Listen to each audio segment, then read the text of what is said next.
commence par remercier le département du français universitaire Ain Shams, présenté aujourd'hui par Madame le micro.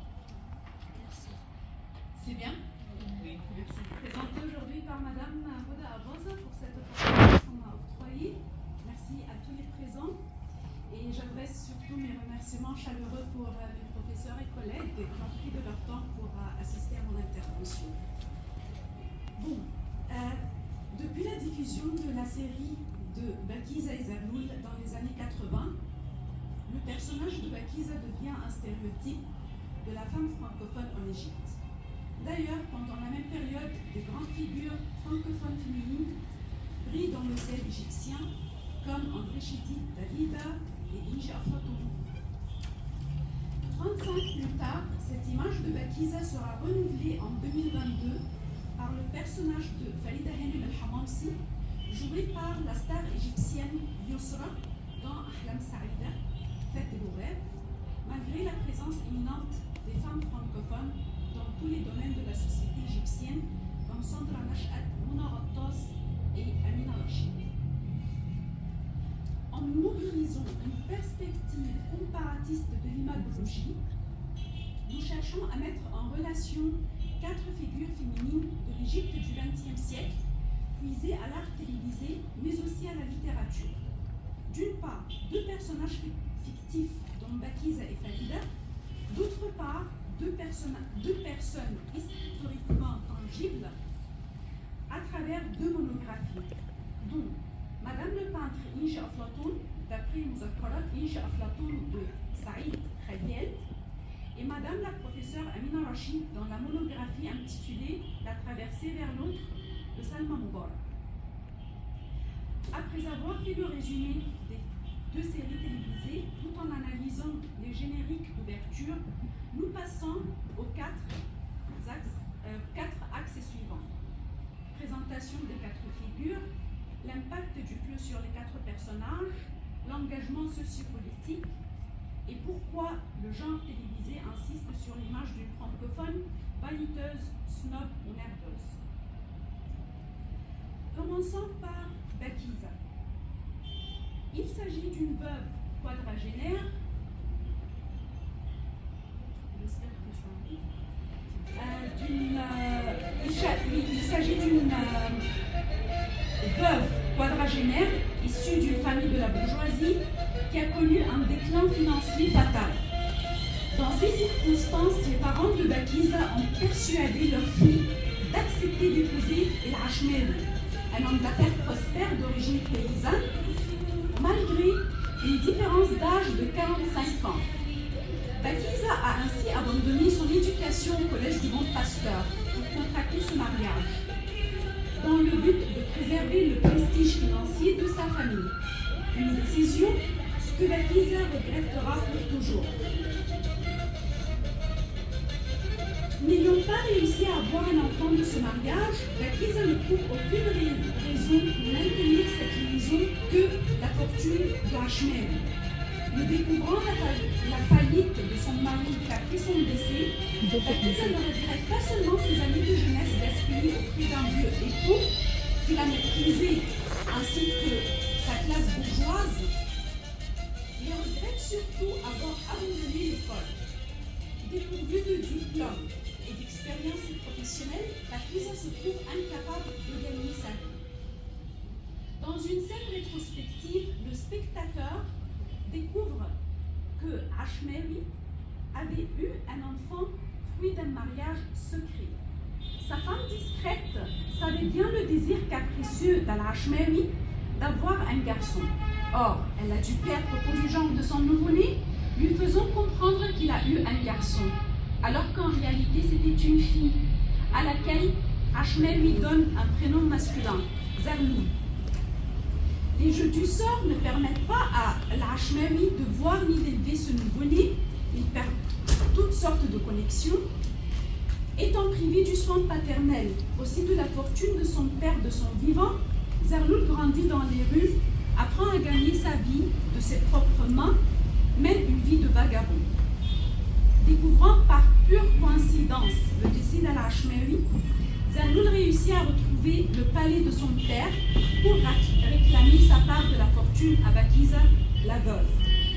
On assiste donc aux tentatives de Bakiza et Zermoun pour gagner leur vie à travers des aventures infructueuses. La série met en avant les paradoxes qui résultent des différences socioculturelles entre deux femmes de mondes différents, qui se forcent à coexister afin de faire face aux difficultés économiques qui les confrontent après la mort de Ahmed. Chacune à sa façon, chacune à sa culture. Le personnage de Farida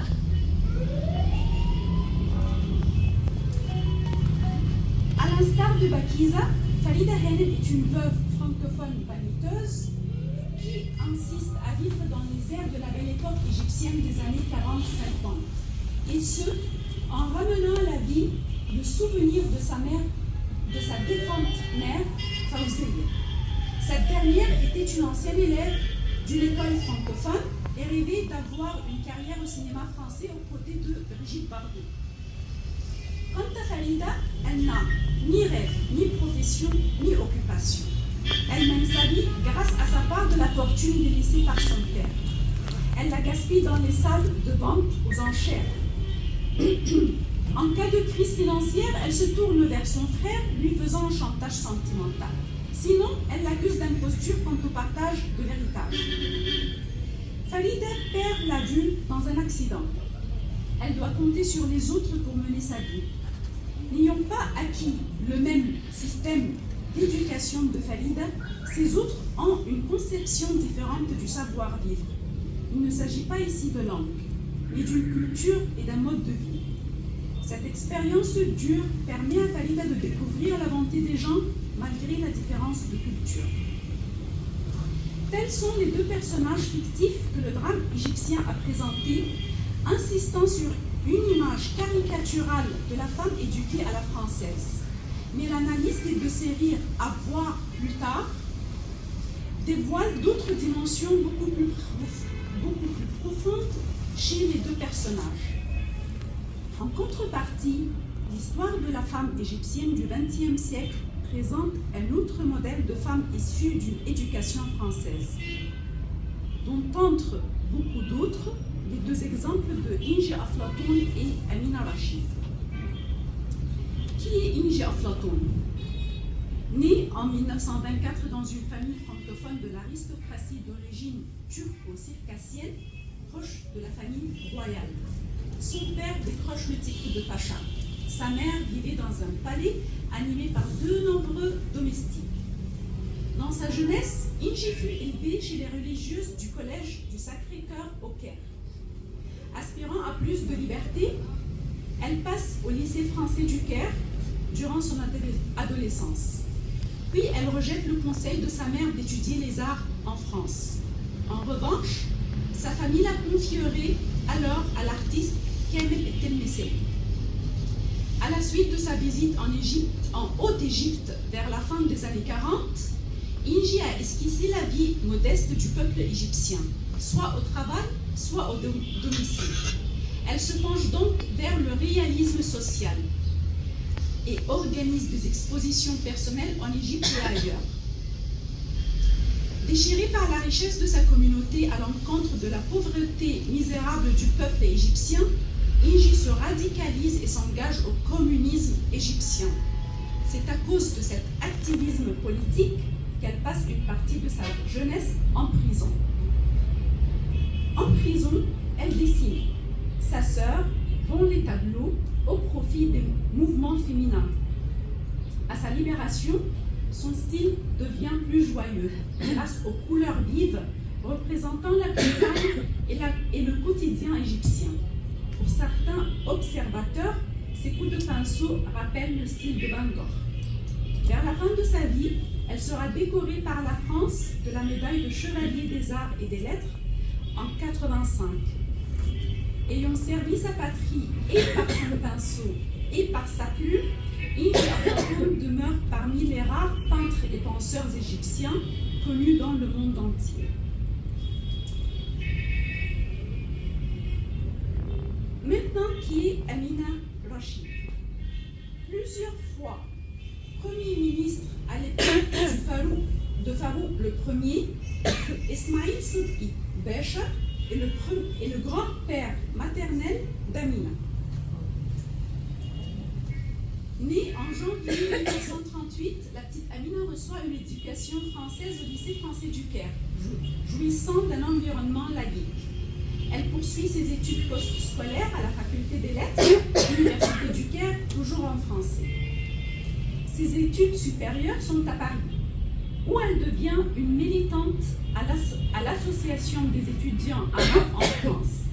Pendant plusieurs années, elle travaille au CNRS. Son sens de responsabilité l'incite à rentrer en Égypte, où elle mène une carrière universitaire sans pareil en tant que professeur éminent à l'université du Caire et en tant que militante à la mouvance gauche, et ce jusqu'à son décès. Pour l'impact du FLE sur les 4 personnages. Depuis le tournant du XXIe siècle, la compétence interculturelle fait partie des 8 compétences clés pour les peuples de l'Europe définies par l'Union européenne. Explicitement énoncée sous le titre de compétences multilingues, la compétence socioculturelle est implicitement requise pour les 7 autres compétences qu'il importe de développer chez chaque citoyen. Ces données s'appliquent différemment sur chacun des 4 modèles. Commençons par Bakiz, qui ne rate aucune chance pour corriger à son mari les mots dits en français. Par exemple, bon appétit, qu'il prononce bon appétit. De même, elle insiste rigoureusement à souligner son accent français en répétant toujours le mot mamoul en guise d'interjection, quoiqu'il s'agisse d'un mot transparent bien prononcé par les gens de toutes les langues, avec un son nasal en maman. Ceci produirait un aspect comique, notamment pour les téléspectateurs francophones qui savent très bien comment le mot se prononce. Quant à Farida, au sein d'une grande bagarre avec sa domestique, elle ne s'arrête que devant la prononciation erronée de sa domestique pour le mot kabouchtine. Plus tard, au cours d'un différend avec ses voisins, elle insiste à les faire comprendre par le langage des signes ce que veut dire le mot crotte pour éviter de le prononcer en arabe. Chez les 2 personnages fictifs, Bakiza et Farida, les insultes et les interjonctions sont toujours produits en français. Dans le monde réel, Inge Aflatoon refuse de partir en France pour étudier les arts. Elle dit « Il m'était inacceptable de quitter l'Égypte et de me rendre au pays de Khawaget. Ayant perdu 18 ans dans une société emballée par du cellophane, Inge procède à un processus d'arabisation autodidacte. Son effort atroce est couronné quelques années plus tard par la publication de son premier livre en arabe, intitulé Samanoun Million Mar'a Ma'an, dont la préface est rédigée par le grand Taha Hosseini. Après avoir publié son second Nahnu Nisa al-Musriyot, un an plus tard, Inge devient journaliste au quotidien El Musri. Ceci n'empêche pas que sa maîtrise de la langue française lui ait permis de représenter l'Égypte au Congrès international des femmes tenu à Paris en 1945, liant dans son discours l'oppression de la femme en Égypte à l'impérialisme britannique. En ce qui concerne Amina, l'appel qui manque, enfin il manque peut-être 2 minutes. Ah pardon, ok. La langue française concrétise une problématique de discrimination sociale. Le français de la grande bourgeoisie, l'arabe des domestiques et du peuple. Une sorte de discrimination entre sexes, le français pour les femmes, l'arabe pour les hommes. Bon, ensuite, Je présente l'engagement social et politique pour les 4 personnages. Je ne prends pas de votre temps.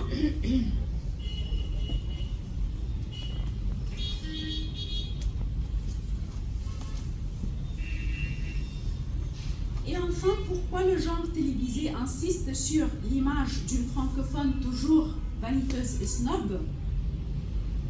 Dans ce contexte précis, nous jetons la lumière sur la notion du goût. Nous nous interrogeons sur l'inventeur des règles du savoir-vivre.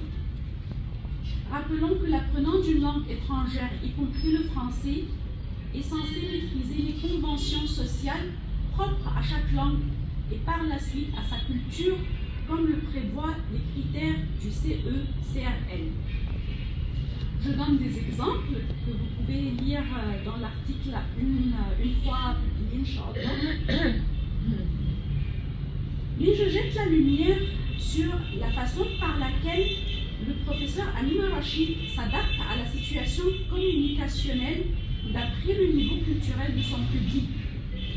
Elle simplifie ces éléments du discours à un niveau accessible aux soldats qui l'amènent à la prison. Je cite, « Je comprends soudain que nous nous rendons à la prison des femmes. J'ai été touchée par la gentillesse du soldat, sa peine, son envie de me faciliter le trajet. Soudain, j'ai commencé à entendre. Qu'est-ce que tu veux? La femme, c'est comme ça. Elle a les ailes brisées. Dans la vie, c'est comme ça. Personne n'est heureux. Nous sommes tous des malheureux. Alors ne sois pas triste. Comme tu vois, moi aussi, ma sœur. » Amina commente, « Je suis terriblement touchée. Je vais pleurer. Je me retiens. Ce mot de sœur me fond l'âme. Un des mots de l'arabe que j'aime le plus, yaourt. Les choses, soudain, me paraissent simples. Je saute à la conclusion.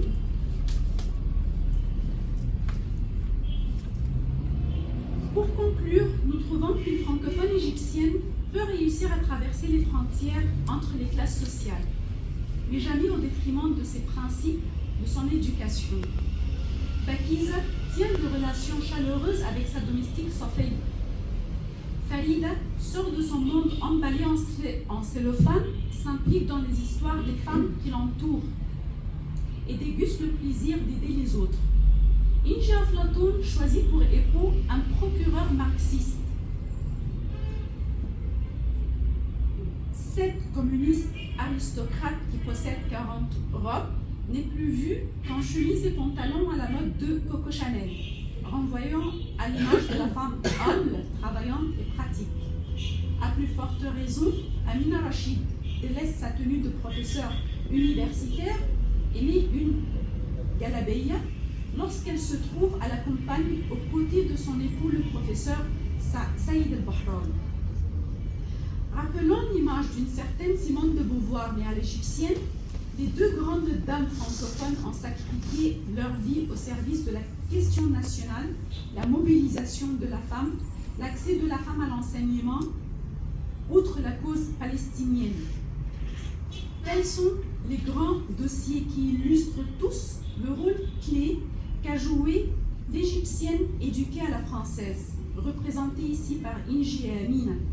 Mais malheureusement, les séries télévisées sont beaucoup plus accessibles que les monographies.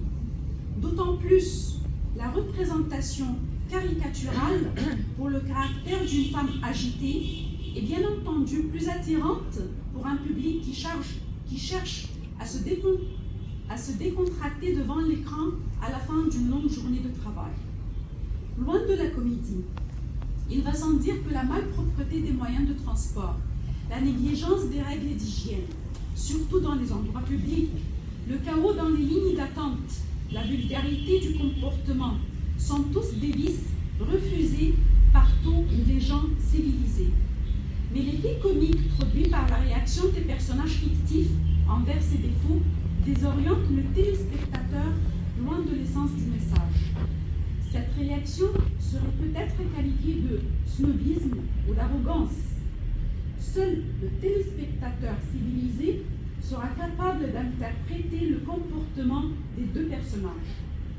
Nous trouvons que ce n'est pas du snobisme, mais un dédain pour un certain monde vide des plus simples valeurs du respect de l'autre, des principes primaires de l'hygiène et des règles de vie en communauté civilisée. Ce n'est pas donc une arrogance, mais une résistance passive envers un monde à l'envers, devant lequel les protagonistes francophones se sentent impuissantes. Merci.